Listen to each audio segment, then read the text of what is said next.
I should seek freedom directly, not indirectly through objects.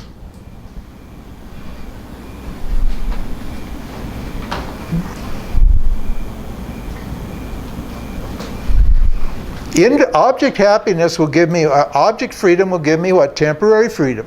Yes. I'll feel free and happy for a few minutes, and then what happens? Next desire comes up, next fear comes up, and away goes my freedom.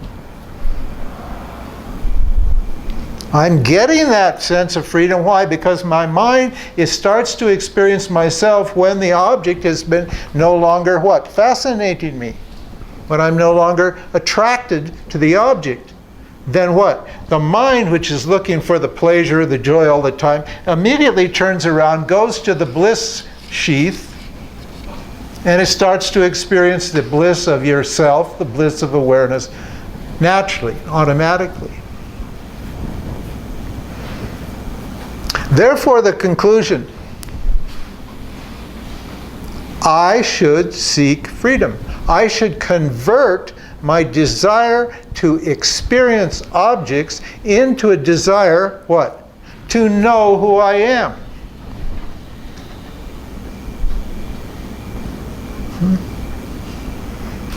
Well, maybe.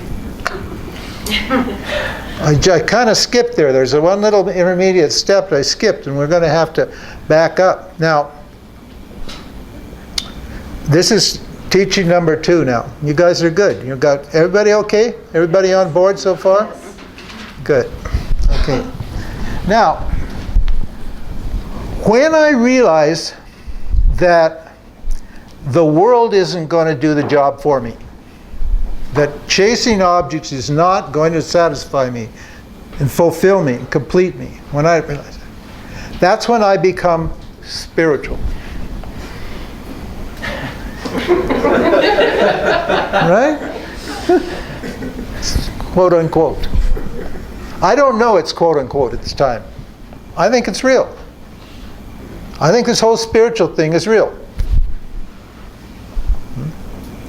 And that's when I read Eckhart Tolle. Well, I guess I don't know. Do people still read Eckhart? Yeah. They do, huh? Yeah. They read Eckhart. Yeah. That's when I take up yoga. When I go to a garage sale, I see a Buddha, and I drag it home and put it in my garden. And my wife says, "What the hell is that?" Right? Huh?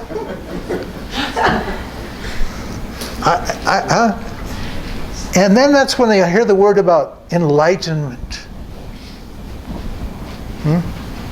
Meditation, all the New Age book, crystals, you know all that stuff. You go to ayahuasca, I guess they go to Amazon, and all sorts of stuff. In my day, you took LSD and did all those things. It's all changed now, but I become spiritual. And when I enter into this spiritual world, the Buddhists called entering the stream. When I enter into this world, I turned away from that world. Now I've turned to the inner world. And I am told that this enlightenment business, this enlightenment, that I should be seeking enlightenment, and that enlightenment will give me what? Limitless bliss or freedom. That's how it's sold. And it's correct. It will give limitless bliss and freedom. But it's more bad news. No, it's my job. I got to tell the bad news. You know, the problem with most of the modern teachers is they don't tell you the bad news. They know there's bad news, but they know that nobody's going to come and listen. After a while you go away because nobody wants to hear the bad news. But I don't care if you love me or not. And I don't care if I really don't care. It's fine. I just teach the tradition, and the tradition just has to, we say, if you want to really inquire, if you want an honest person, you got to accept the bad news with the good news. Bitter with the sweet. That's life. And the bitter part of the spiritual thing is what? Huh? Experiential enlightenment. This is talk number 2, inquiry number 2. Now this is going to be a hard one, okay? The first one is pretty easy. This is the hardest one.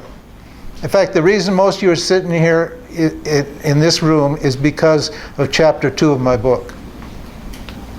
I was just this little old chubby guy who lived in the mountains and went to India every winter and fished in Montana during the summer and spring and fall, and just read my scripture and enjoyed myself. When I wrote that book, suddenly it just caused a huge wave of interest, because in chapter 2, which is the second inquiry, the second basic inquiry, we analyze the 2 basic notions of enlightenment. There are all lots of these enlightenment notions, but they all boil down to 2. We're going to distill it down to 2 notions. The experiential notion of enlightenment and the identity notion of enlightenment, or the knowledge notion of enlightenment. And 99%, 98% of the teachings and teachers and paths that are out there fall under category number 1, the experiential notion of enlightenment. That notion says this, that there's something you can do to get free. Just make it simple. There's something you can do to get free. You can what? Experience or connect to. Yoga means connect to. Yourself. Yourself is free. Yourself is bliss. Yourself is whole. Yourself is complete. Yourself is always satisfied. Yourself is that. And you can what? Connect to it. You can jump over this duality up to non-duality and experience oneness, experience completeness, experience wholeness, experience freedom. And we've got just the deal for you. Whatever it is. And every guru worth his salt has got his or her own special technique for what? For getting you there. Taking you from here and getting you there. You're starting to see a kind of problem with that notion already? Sounds kind of dualistic, doesn't it?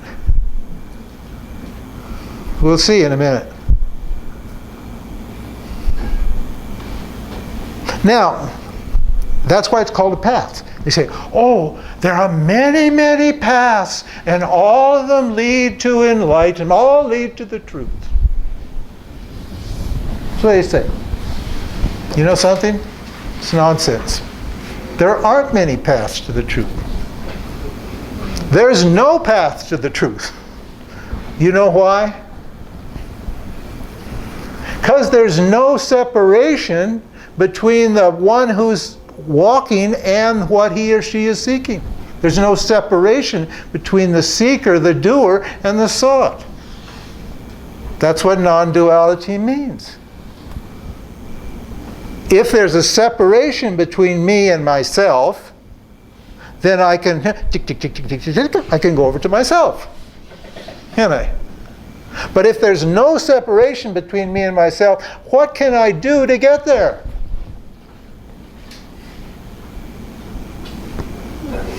Nothing. Yeah, nothing. Think about it. This person, okay, we got to get this logic clear now. This person that I think I am, this little doer enjoyer entity, we call them jivas.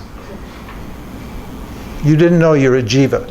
A jiva is a doer enjoyer entity. What does that mean?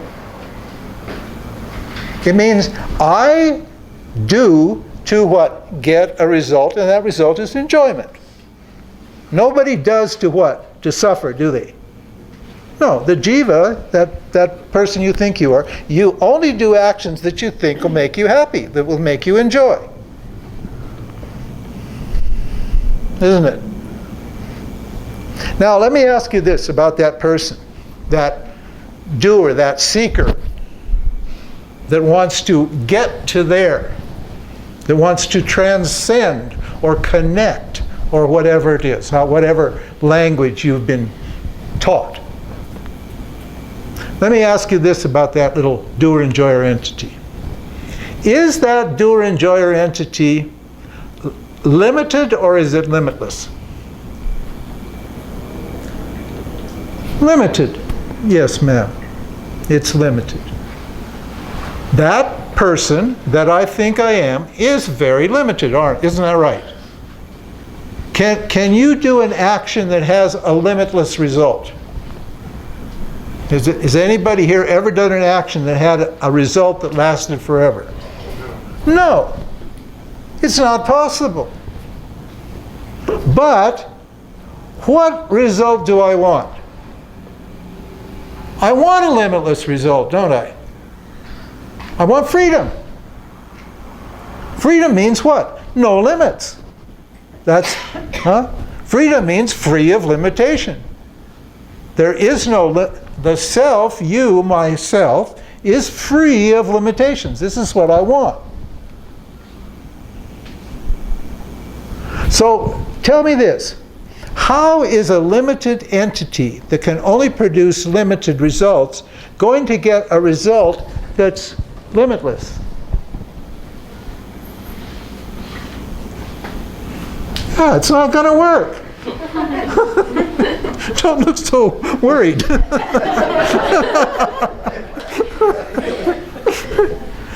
Yeah, it's not going to work. Even if you have one samadhi, okay? You know samadhi? Happy. One experience of bliss. And you're happy. Oh, it's called samadhi in yoga. Then you have 2 samadhis. Lovely. Then you have 10 samadhis. If you have a million samadhis, will it equal limitlessness? Never. Every one of those results or samadhis, every one of those experiences will be limited. Which means what? There's nothing I can do to get free.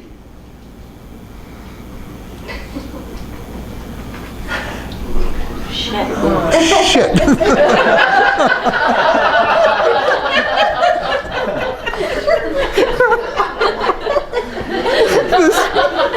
That's right.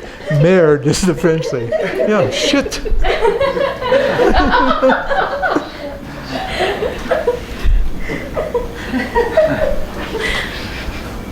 The thing is, what can I do to get what I already got? If there is such a thing as freedom, I already have it. I know there's such a thing as freedom because I've experienced it. I've experienced it in conjunction with objects, connected to objects. But it's definitely possible because I know what it's like to feel free.